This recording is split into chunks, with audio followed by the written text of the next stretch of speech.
En este vídeo voy a enseñaros cómo hacer unos focos caseros con piezas muy baratas y que van a tener muchísima potencia. Además, luego os enseñaré cómo ponerlos en el coche. Bueno, lo único que vamos a necesitar son dos disipadores, cuanto más grandes o eficientes mejor, ya que estos LEDs se calientan muchísimo y si no los refrigeramos correctamente se quemarán enseguida. Vamos, exactamente igual que el procesador de un ordenador. Y para dejar el LED anclado al disipador se puede utilizar una lente que tiene este chasis metálico para ponerla encima y atornillarla directamente al disipador. Solo van a hacer falta dos agujeros, uno en cada esquina, y con eso estará más que sujeto. Luego se ponen dos tornillos y los otros dos que quedan libres, los agujeros, los vamos a utilizar luego para anclar todo esto, el foco, al parachoques o donde queramos ponerlo. Antes de dejarlo atornillado hay que poner entre el LED y el disipador pasta térmica. Como os he dicho, es igual que un procesador.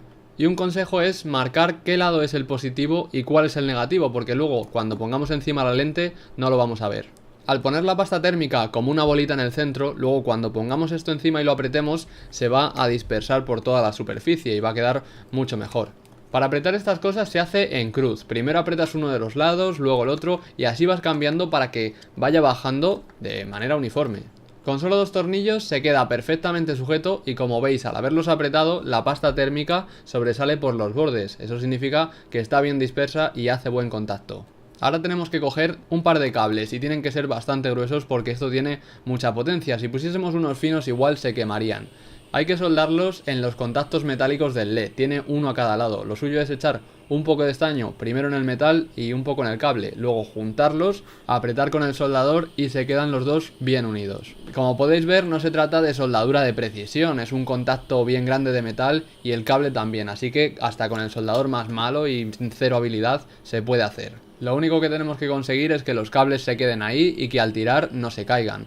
Hay que hacerlo, en este caso, como son dos focos, 4 veces, dos cables por cada uno. El resto de cables se pueden poner con clemas, así que por decirlo así, esto es lo más difícil que tendríais que hacer. Y no es difícil.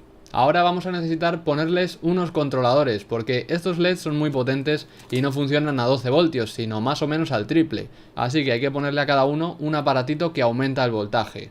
Y para dejar todas estas piezas juntas voy a pegar el controlador al disipador, porque tiene unos enganches que se podrían atornillar, pero es difícil. Con este pegamento, que es bicomponente, al juntarlo, luego se queda como si estuviese soldado y no tenemos que andar haciendo más tornillos, porque en ese sitio donde lo quería poner, si hubiese taladrado, me cargaría los tubitos de cobre del disipador y entonces funciona mucho peor.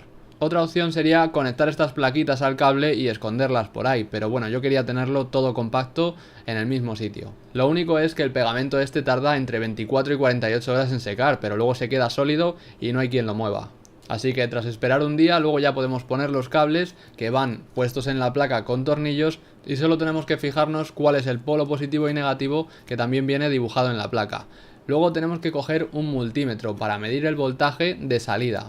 Es decir, por un lado le metemos 12 voltios y luego por otro sacamos lo que queramos. Para conseguir los 12 voltios yo voy a utilizar una batería de coche. Solo hay que comprobar que esté cargada, claro. En este caso marca 12,3, que sería que está al 60%, así que sirve. Ahora conectamos esa placa a la batería, sin haber conectado aún el LED, porque lo que tenemos que hacer es mirar el voltaje de salida. Esto lo hacemos poniendo el multímetro en modo voltaje y cogiendo los pinchitos que tiene, poniéndolos en los agujeros de salida. Luego giramos el tornillo ese que veis ahí y lo vamos girando como si quisiésemos apretarlo, porque así aumenta el voltaje. Puede llegar hasta 34 voltios, pero con 32 tenemos de sobra, así no se calentará en exceso. Una vez lo tenemos en esos 32 voltios, podemos desconectar el multímetro, pero primero la batería, y ya conectamos el LED a la plaquita. Y este va a ser el último paso para terminar el foco, solo poner dos cables ahí atornillados y conectar los otros dos a la batería, para tener una luz brutal. ¡Hostia! ¡Qué guapo! Y aunque en estas imágenes no se aprecia, es realmente impresionante, se ilumina toda la habitación de un blanco brutal. Ahora solo hay que preparar todo esto para ponerlo en el coche. Que por cierto, si alguno se lo está preguntando, no, esto no es legal o no debería serlo. Pero como lo voy a utilizar solo en sitios privados y por campo, no hay problema. Quizás si no queda suficientemente tapado, en la ITV tenga que quitarlo, pero bueno, es 5 minutos más o menos, ahora lo vais a ver, porque viene el montaje de estos dos focos caseros de 2000 vatios equivalentes a bombillas incandescentes, que en LED su consumo va a ser solo 200 vatios, que también es alto, pero bueno. Como yo no tengo botón de antinieblas, ni me apetece ir a comprar uno, voy a poner un interruptor normal en una de estas tapitas del salpicadero, que vienen perfectas para poner estas cosas. Además tengo otro para la cámara de visión trasera, por lo que no va a quedar mal. Y ahora viene lo más doloroso, hacerle un hueco a los antinieblas en el parachoques. Que tenemos que mirar primero que haya espacio por detrás, que no vayamos a taladrar el radiador o cualquier otra cosa. Aquí, como veis, hay espacio de sobra, pero si hubiese puesto un disipador un poco más grande no me habría cabido, así que tenéis que mirar eso.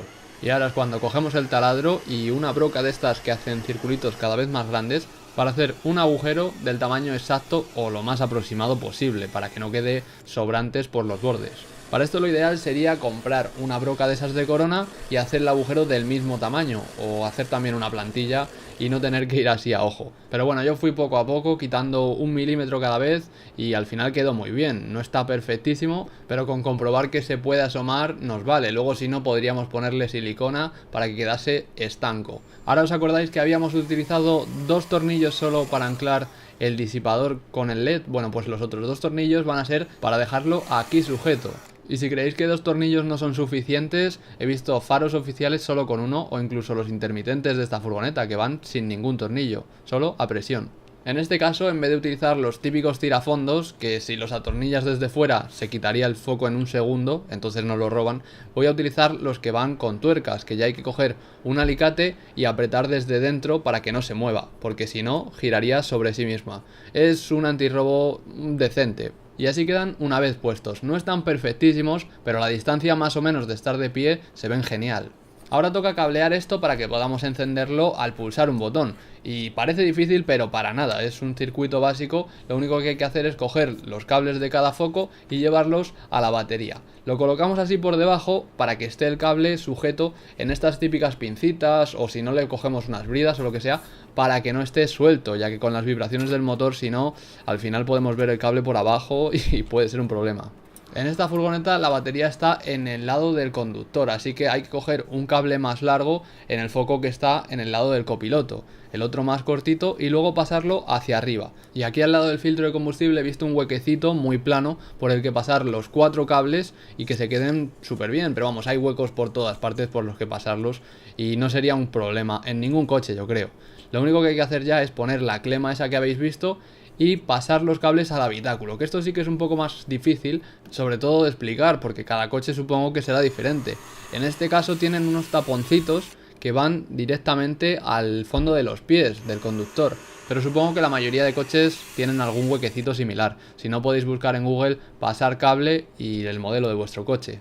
Y lo que estoy haciendo aquí es, en vez de dejar el tapón quitado y pasar los cables, hacerle un agujerito por el que pasarlos, porque así no se filtra ni el polvo ni el ruido, no sé, por hacerlo más detallista todo. Se pasa el cable y luego se tapa, para que se quede como estaba. Por cierto, a estos cables les he puesto un par de conectores rápidos para engancharlos al interruptor en un momento. No es necesario porque se podría hacer con tornillos, pero me gusta más así. Quizás en vuestro coche ya viene todo preparado para poner antinieblas y ya tendréis el cableado, el botón, etcétera, y os podréis ahorrar todo esto, quizás, pero bueno, no es el caso. Así que ahora el cable que hemos pasado hacia adentro va a salir por aquí debajo. ¿Veis que están por ahí? Pues los agarráis y tiráis un poquito. El otro es el de la antena, tened cuidado que si veis un cable gris gordo no tiréis. Y hay que llevar estos 2 cables al botón donde hemos querido ponerlo. En mi caso está justo encima de la guantera esta de los fusibles, por lo que si la quito va a ser muchísimo más fácil el trabajo. Otra opción podría ser coger una guía, o sea un cable rígido, meterlo y verlo por el otro lado, luego atarlo y tirar hacia afuera. Es algo muy típico. Por cierto, hay que comprobar que el cable no se quede enganchado en ninguno de los pedales, que bueno, es obvio, pero puede pasar y luego sería peligroso. Bueno, ahora nos ponemos boca arriba, puestos en la alfombrilla del conductor, mirando por dónde está el agujero por el que hay que pasar el cable. Así lo vemos todo mejor, luego vamos tirando y ya solo hay que tapar todo otra vez. Yo solo he desmontado esta tapita de los fusibles y realmente ni haría falta. Intentad no desmontar muchas cosas porque luego pueden quedar grillos. Ahora los cables que hemos pasado se conectan al interruptor que hemos puesto en esa tapita y ya lo podemos dejar todo enganchado, luego apretamos y se queda clic. Puesto. Ya tenemos el interruptor listo para encender todo. Solo hace falta ya conectar los cables a las clemas, que son los 2 cables estos que vienen del interruptor, que uno de ellos iría al negativo de la batería y otro al negativo de los focos. Y el interruptor estaría como en medio, que es lo que corta la energía. Para que no quede mucho cable sobrante por ahí colgando, lo cortamos a la medida que haga falta. En este caso es un poquito y me sobraba casi 1 metro. Pero bueno, mejor coger mucho cable y luego tener que cortar a quedarse corto. Ahora se conecta a la clema, como os he dicho, que van con tornillos. Aquí no hace falta soldar nada. Ahora en el otro hueco que queda libre se pone el cable positivo. Ya no hace falta poner interruptor porque solo es necesario en uno de los cables. Así que enganchamos los dos cables a los conectores de la batería y tenemos que tener el interruptor apagado porque si no va a empezar a pasar la luz y pueden saltar chispas o gastarnos la batería. Es mejor dejarlo primero apagado. Y ya nos montamos en el coche, arrancamos porque como tiene mucho consumo puede que nos deje luego sin poder arrancar. Y ya cuando estemos en un sitio bien oscuro, una luz que hace que parezca que es de día. No sé si lo veis, pero en el fondo hay un tío paseando un perro con su linternita y se ve perfectamente todo, que el tío se quedó flipando. Y como sabréis, las cámaras no captan toda la luz, pero en persona es impresionante. Pero lo mejor es el precio, que es ridículamente bajo. Ahora mismo no me acuerdo de cuánto me he gastado, pero poquísimos. Voy a dejar los enlaces en la descripción